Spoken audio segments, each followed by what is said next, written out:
All right, welcome to another episode of Let's Talk Trans with your host Gabriel. And Leo. Let's get started. All right, this is an awesome night.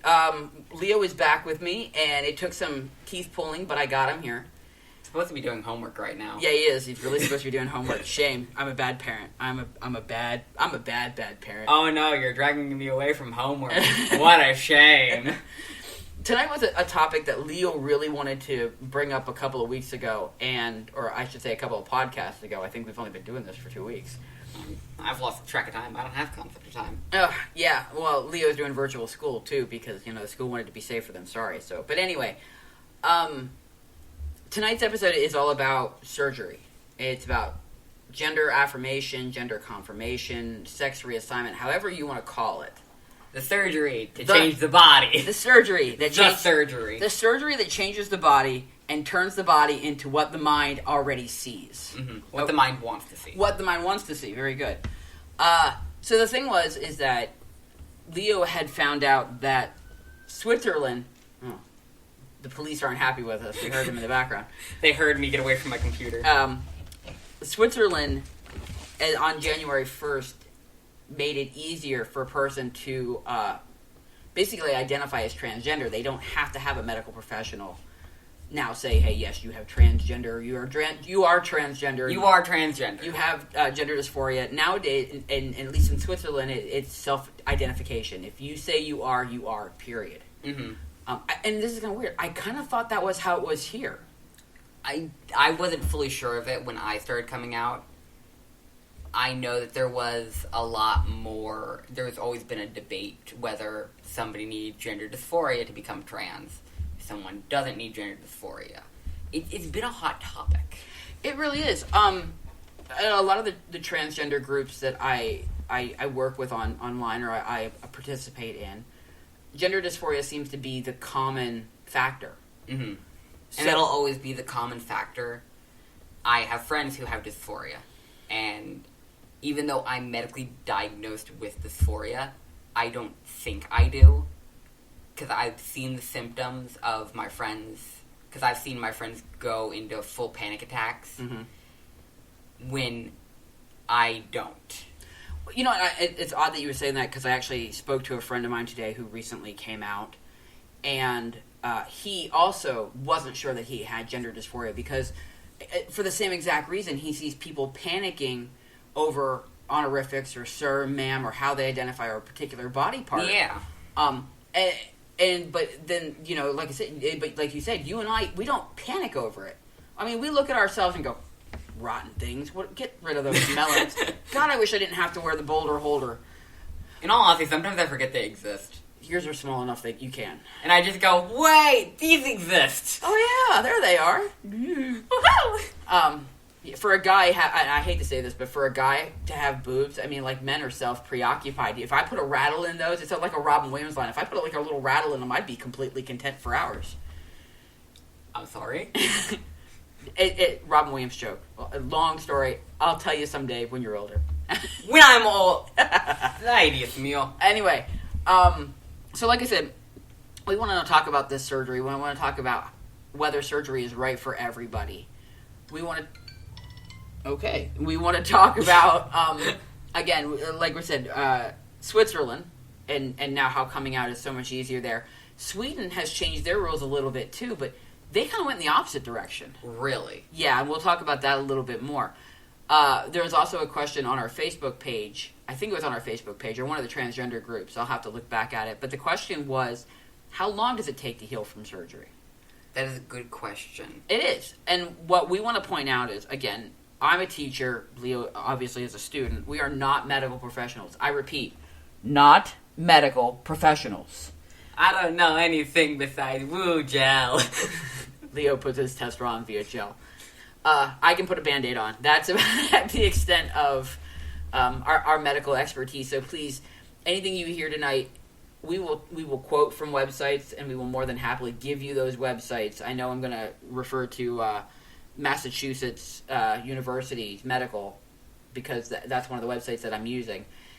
And we will, like I said, we'll happily give you out those websites, but we are by no means medical professionals. So our opinion is just that. It is an opinion and not factual. And if you go off the opinion of a teenager, well, I'm just going to leave it at that. No, go off my opinions. I think they're great. All right, so we're going to start on the topic of Switzerland. And right. I'm quoting from usnews.com. All right, so again, usnews.com. Swiss allow simple legal gender transformation as of January 1st. Real simple, right? According to, like I said, according to Swiss law at this point, which is the same as Irish law and quite a few others, to be perfectly honest. I know Norway was one of them. Is Norway one of them? I'm pretty sure Norway is. Oh, I just lost my Sweden article. Crud! You've lost your I just lost my Swedish article. How dare you? It was horrible. Okay. How dare you do We'll this? get back to that in a second. But, like I said, according to the Swiss, a person now can simply say, I am transgender, and that's it. That's... Way to go, dog. How to make it... I don't even need a sound bar with animals in the house. Don't you touch that soundboard. I won't touch the soundboard. Don't touch the soundboard. I won't touch the soundboard. You get out from under the table. That's not me. Anyway, so... Why was this so big for you? Because, like I said, this was something you really wanted to cover. Why was this such a big thing for you? Because people finding it easier to come out, it makes the transition less scary for people who aren't fully sure about how to go through it. Thankfully, I have you, and you read anything and everything you can get your hands on. Well, I'm a big fan of knowledge is power. I truly believe that the more you read, the more you know. Yeah. That doesn't mean read comic books. Knowledge is power. You just said knowledge is power.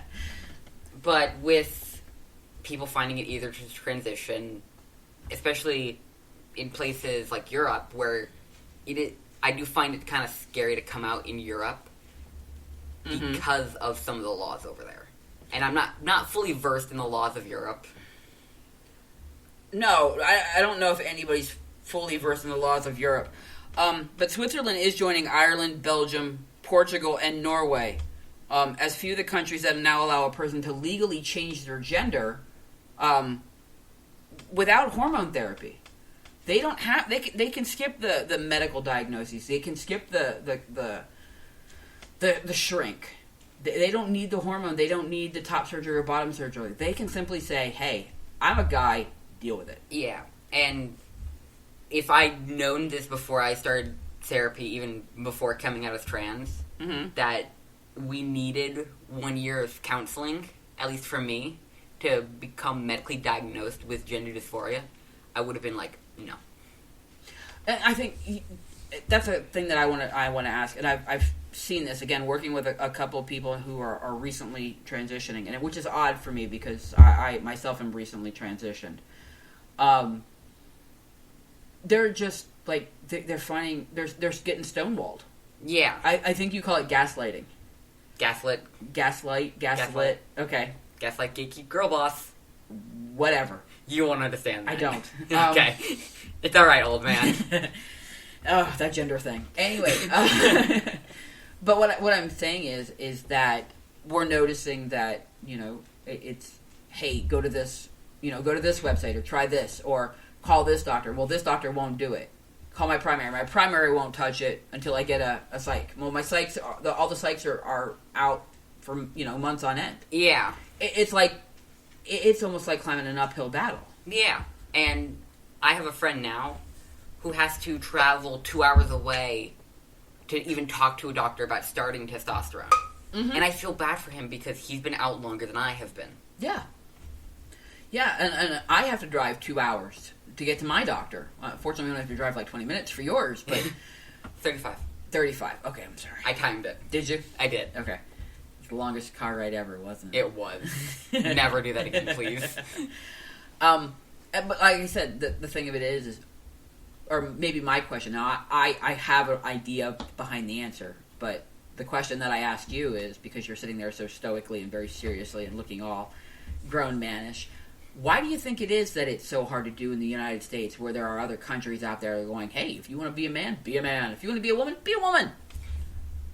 Because sadly, and not to get too political. Yeah, we don't want to skip. We've been there, done that. Been there, done that. Did not go too well. Mm-mm. Even though our government and religion are separate, it's not. That's a good point. It's not. Okay. And sadly, because the religion in question that is connected to our government very strongly is not a fan of the LGBTQ and especially of trans. Okay. Now, you're not specifically saying any religion in a whole, but there are some with a religious preference that may. Okay. Yeah. And you believe that those to be in power. Yes. Okay. So then, do you think that COVID may play a factor in it simply because either transgender kind of exploded in 2018, 2019, just as COVID was becoming a thing? Yeah. I know, like, for our medical group here, your doctor particularly told us that, it was supposed to be that one doctor in every facility was supposed to be trained. They got 2 of them before COVID actually shut training down. Yeah. And one ended up retiring. So, do you think that COVID has played a factor in the lack of medical professionals with the proper training? Almost definitely. Okay. And with how supportive the LGBTQ plus has been, especially of people coming out and finding their gender identity, not only with their sexual identity now, it has also boosted that. Okay. Of people coming out, people discovering themselves. It definitely is something that is way more open and way more openly discussed than it was 20, 30, 50 years ago. And especially in my generation now. Oh my God, your generation, we always talk about your generation being one of the luckiest generations because you guys have cell phones and you have this and you have total global access, when at your age I did not. Yeah. And this comes at the same thing. When I was a kid, there were so many derogatory terms for people who are gay or homosexual. My father would be the first one to tell you some of the terms that was acceptable to drop. Yeah. But now, people are looked at, and not everywhere, of course, in the world, and not everywhere in the United States, not everywhere in our town. But people are looked at part of the LGBTQ plus community, and it's kind of like, yeah, man, wave your freak flag. Yeah. I mean, for the love of God, Pride Month comes out, and you see the flags. You do. And whether it's amazing sometimes. It's empowering. It is. It really, truly is empowering to know that you're supported. And to slightly go back on your mention of derogatory terms. Yeah. I know a lot of people where those terms roll off their back fairly easily. To the point now we say those to each other. Well, and I say this very lightly because I was corrected at work once. You guys say the F word. The F slur. The F slur. Yeah, we'll call the F slur the way that a lot of my students drop the N slur. We do. I've noticed that as well. But the thing of it is that, when I say, hey, it's the same thing, those guys look at me and go, no, it's not. No.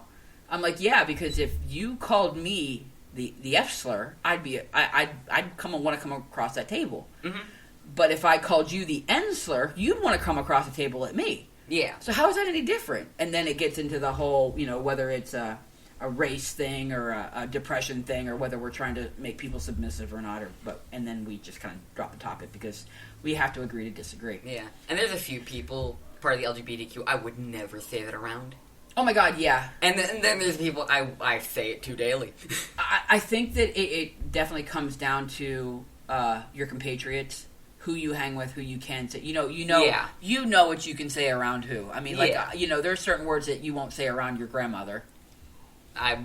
No, it will not say the F slur around her. There's certain words you can't say in this house, like the C word. Yes, that word. We don't say candy in this house. See you next Tuesday. Stop it. Oh my goodness gracious, child. You taught me that. It's your fault. It's my fault. It is.